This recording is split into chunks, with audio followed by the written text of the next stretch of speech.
Okay, guys, I'm just going to have a go over the May 17 exam, just to cover again some of the stuff we covered in class, give you a wee idea for those that weren't there, and for a bit of backup for the guys that were there.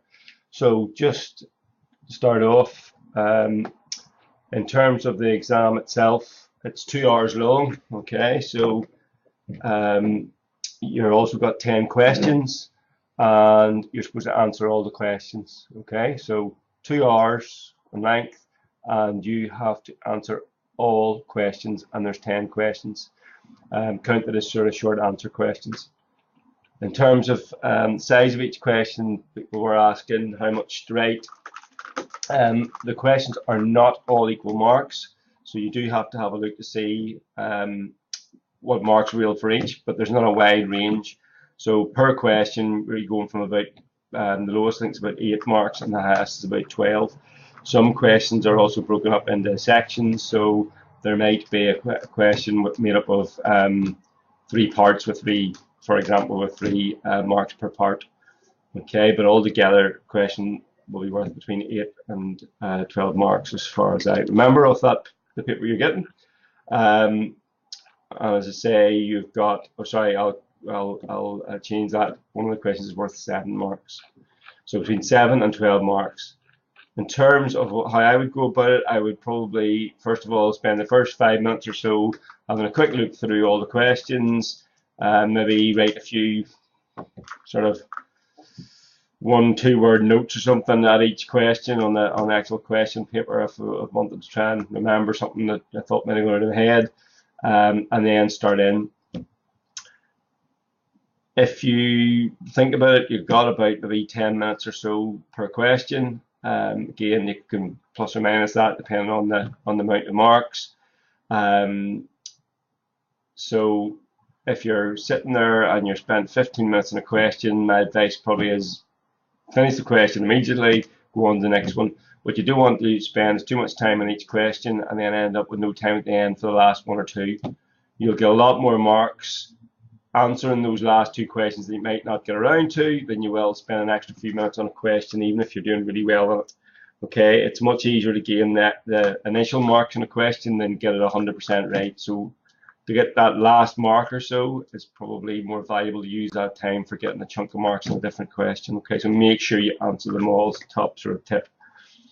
You're probably looking at the most a few paragraphs, so somewhere between, I don't know, 3/4 of a page or something like that. Maybe a page at the most for some of the questions, depending on how they're laid out. 1 or 2, somebody asked about bullet points. Yes, short answer questions like that, if appropriate, you can certainly use bullet points.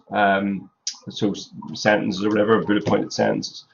So some of the questions would lend themselves to that. Others lend themselves to maybe producing tables or maybe producing just prose.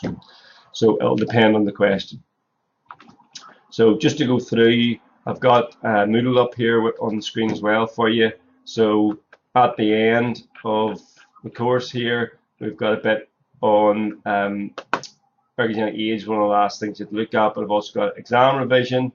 I'll be replacing this video with the one I'm making at the minute, but you've also got an exam revision folder, and I put some of the stuff, oops, it isn't in the folder for some reason, I put some of the stuff in here that you need to be thinking about. Okay, I might add a few more bits and pieces as well.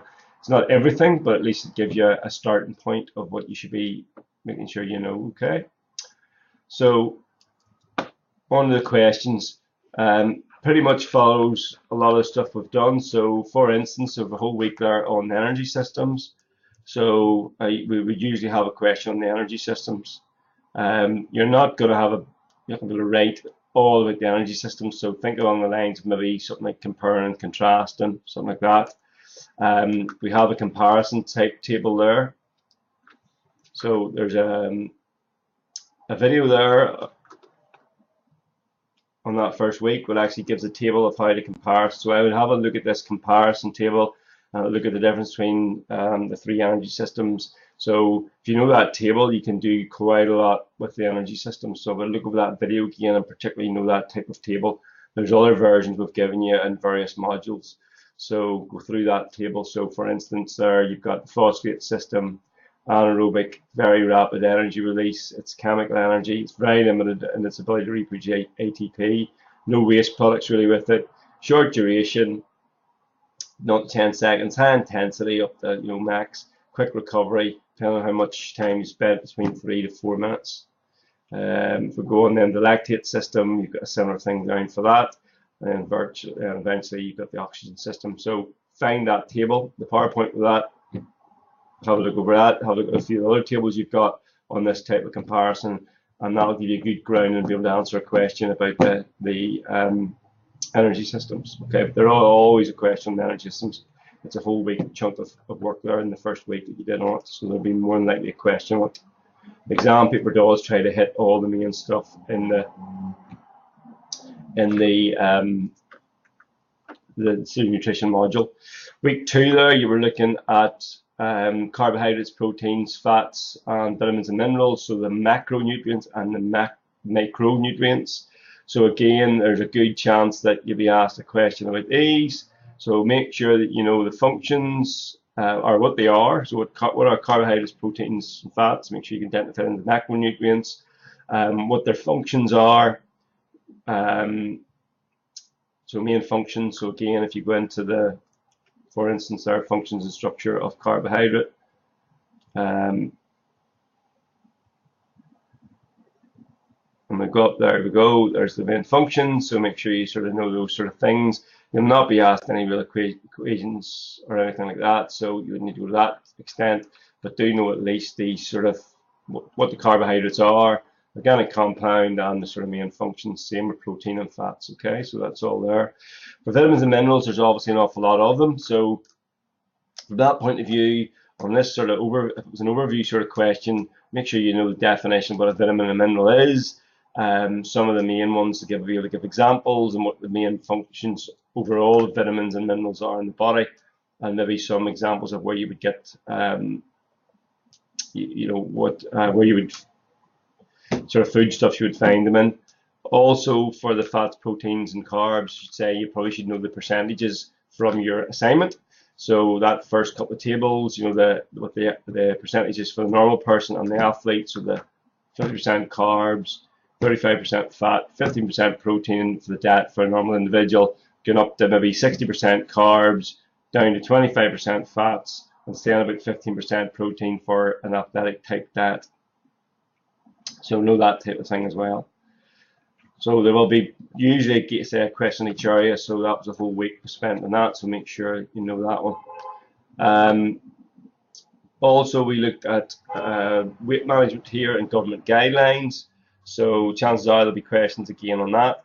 So if you go into our weight management, because the module, remember, is about sport and weight management, it's nutrition for both. So just wait for this to load up. So we've got lots of good information in here. So we've got things like little tips for your diet, so I would have a look through this sort of stuff as well. There could be a couple of different questions themed around this type of weight control, this sort of weight control PowerPoint. So things you might want to look at are, what is in a healthy diet. So there's the government's 8 guidelines, so pretty easy to remember. So that's an easy thing for you to learn. There could be a couple of questions that sort of thing could be useful in. Think of things about somebody having to control their weight or improve their diet or whatever it would be. So that type of guidelines would be very useful. The same with looking at anything to do with a program that somebody might have to, or recommendations for weight loss. So again, we'll spend a bit of time on that, so you could assume there might be that type of question.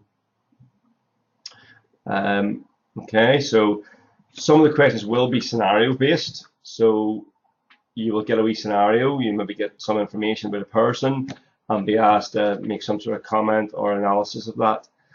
So again, if it was something to do with weight control, what this PowerPoint's about, you really need to know things like BMI, make sure, not necessarily having to work out his BMI out, but what if you were given a BMI, could you analyze that BMI? If you're given a BMI of 25 or 15 or 35, would you know whether that's underweight, ideal weight, overweight, obese, and they make a decision on somebody's health that way, and then maybe how you would actually fix it. I spoke the other day. Remember, diet or losing weight wise, you've got calories going in and you've got calories going out, and you've got three options for somebody to lose weight or indeed gain weight if you were looking to gain weight. But for losing weight, for most people, is the objective. So you can manipulate the calories that are going in. So if you decrease those, that can hopefully cause a negative calorie balance for somebody to lose weight.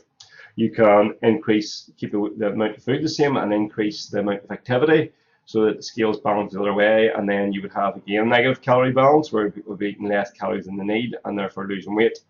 Or as the recommendations here for weight loss talk about, it's about doing a bit of both. Okay, so mildly calorie restriction and some type of exercise program. Okay. Yeah, so that sort of, you could have a couple of different sort of questions out of that. It could be something on weight control, or it could be something on the elements of a healthy diet, or the way what government recommends. So have a look, make sure you have a look through that type of stuff. Come back to the vitamins and minerals thing then. If you are asked, said there's an awful lot of vitamins and minerals.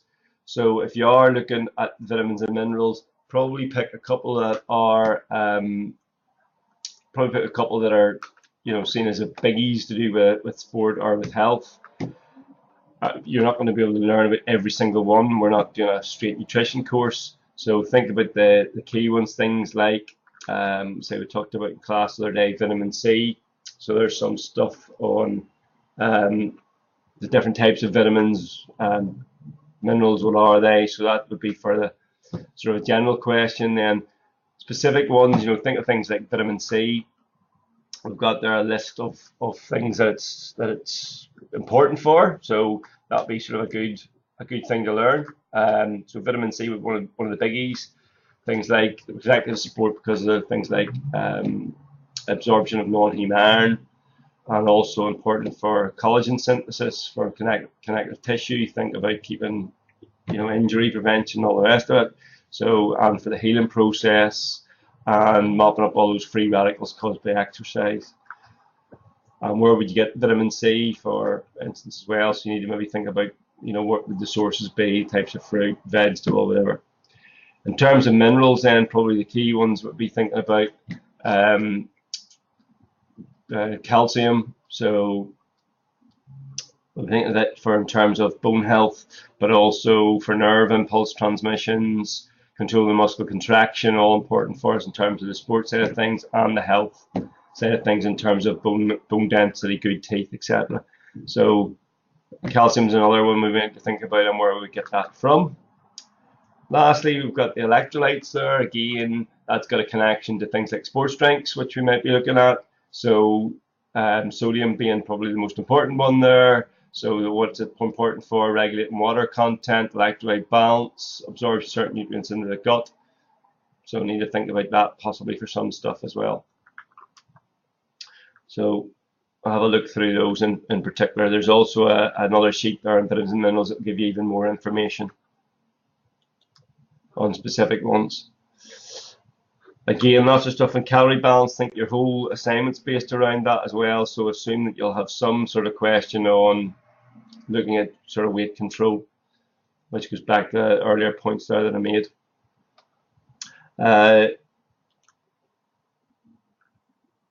We spent a bit of time there on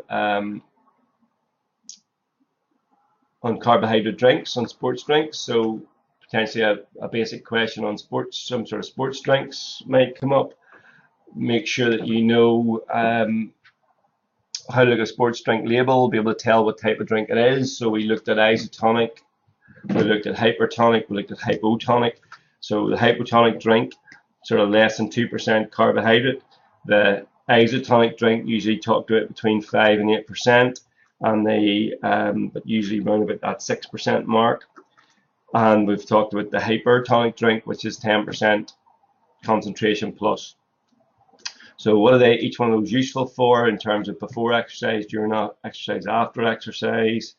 What's the point of the sports drink? So if we think about a hypotonic drink, it's mainly about replacing the fluid with a wee bit of carbohydrate maybe to help you. So it might be useful in a hot environment.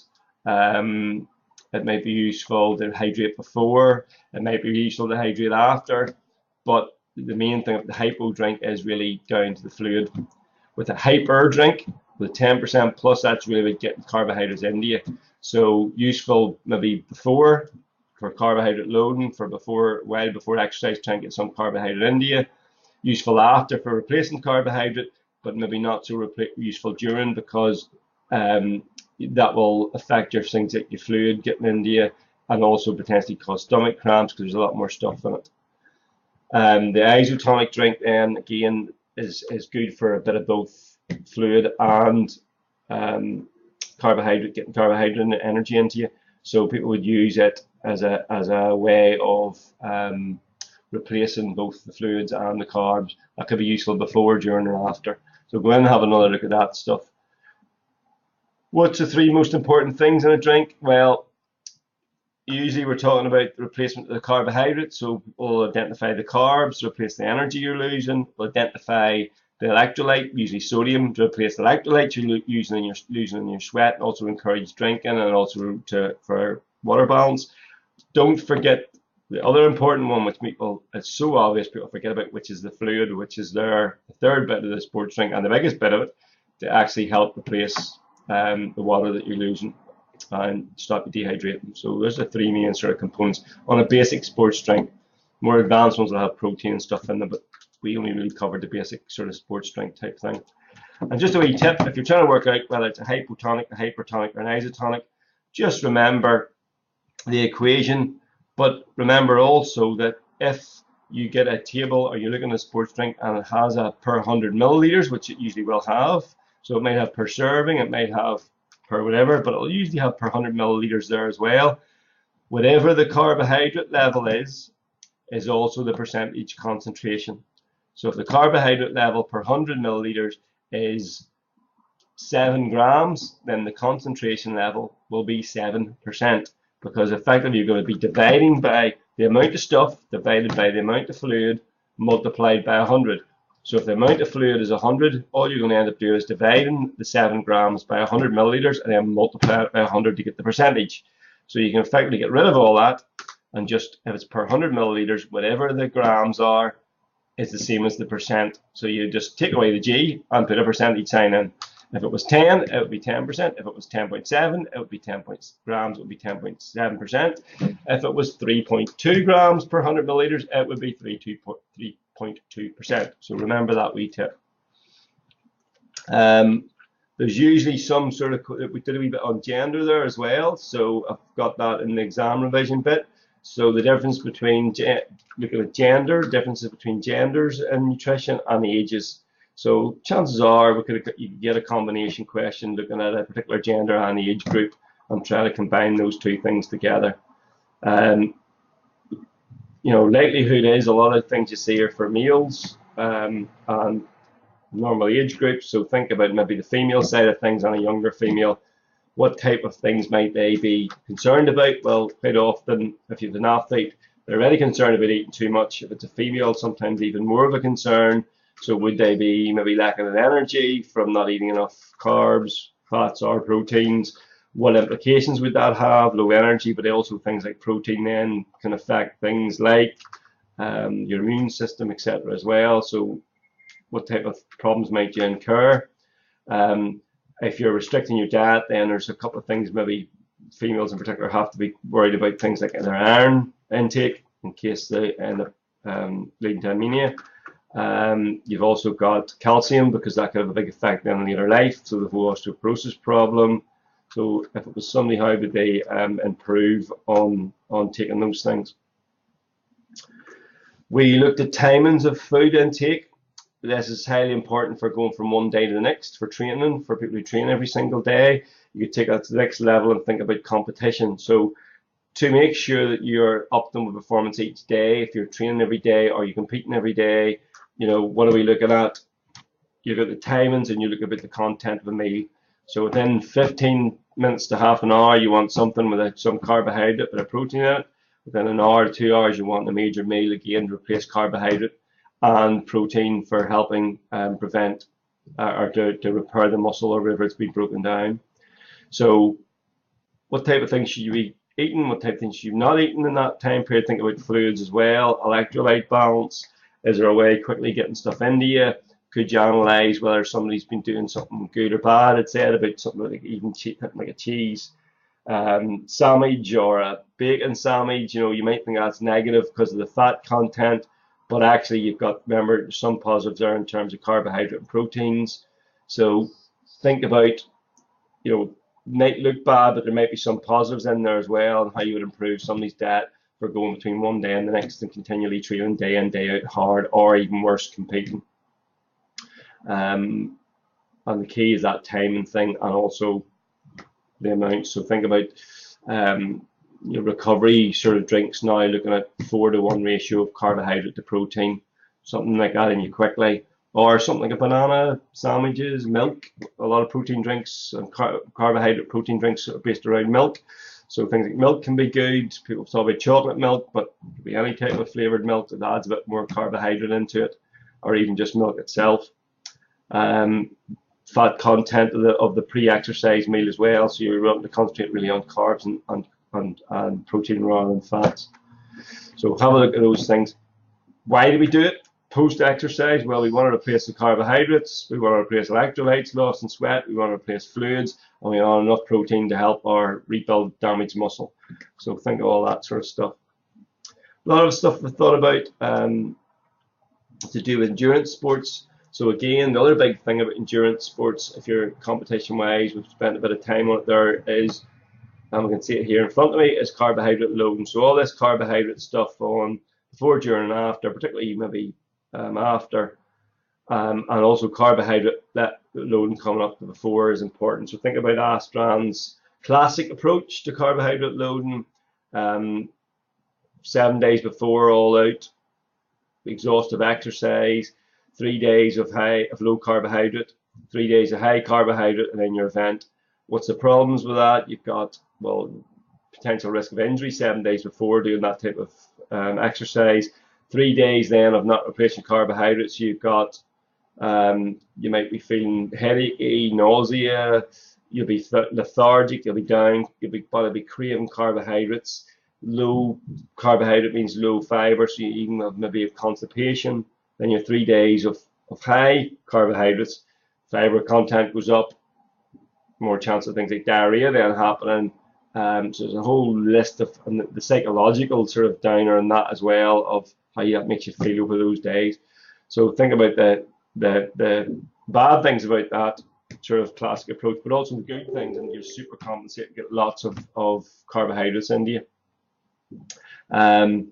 Also, you know, what alternative methods would there be? So think about the idea of tapering your exercise, cutting the volume down, keeping some of the intensity in there, and at the same time slowly increasing your carbohydrate levels over that sort of week before competition. Good thing about that as well is the classic approach, you can only do it a few times a year because your body realizes what you're doing. With that tapering approach, you can do it as many times as you want. So a wee bit on that. Likewise, again, that's another endurance type person, so maybe we should be thinking about some of the things you could be doing for a sprinter or a power athlete. So if you go into the ergogenic aids stuff, have a look through it. You know, probably the classic one for your power and sprinter type person would be the whole idea of creatine. So have we look at that? Maybe might be a potential for different types of questions. You'd be able to get creatine in there, either an ergogenic aids or something on beneficiation of a power athlete. Classic one with creatine is the load. You think about the cyclical nature of it, your loading phase, your maintenance phase, your time for taking off. Loading phase 20 grams a day, 4 times 5 grams, maintenance phase 5 grams. That's traditional sort of approach. You know, how's it gonna benefit you? You know, it's that whole idea of the creatine phosphate system, so more energy to be able to do more reps or harder reps, or whatever it might be, to recover quicker between reps. The negative effects though on that as well, it doesn't work for everybody. You've got the potential of cramping, you've got the potential of long-term, if you've used kidney damage, liver damage, you've got water retention, so that can affect sports that actually involve you know, with weight. So if you think about something like rowing, or anything with a weight category, or the extra weight be detrimental, then that could be an issue as well. So, you know, what's the benefits? What's the side effects? How do you ingest the stuff? You know, now you're talking about taking the creatine with some type of maybe carbohydrate or something, or with dinner, to try and slow down it going through the body, so that make sure you maximize the absorption. So that's some things to think about for your exam revision. Say make sure 2 hours long, 10 questions, answer every question. Think about balancing the time out for each question. Look at where the main marks are for each bit, and make sure you read the question well, and you go back over it. Have you answered all the bits you need to answer? Okay. Any questions? Drop me an email or a message on the FDSC Facebook page, and we'll get back to you. Okay. Hopefully that's been useful, and good luck with the exam.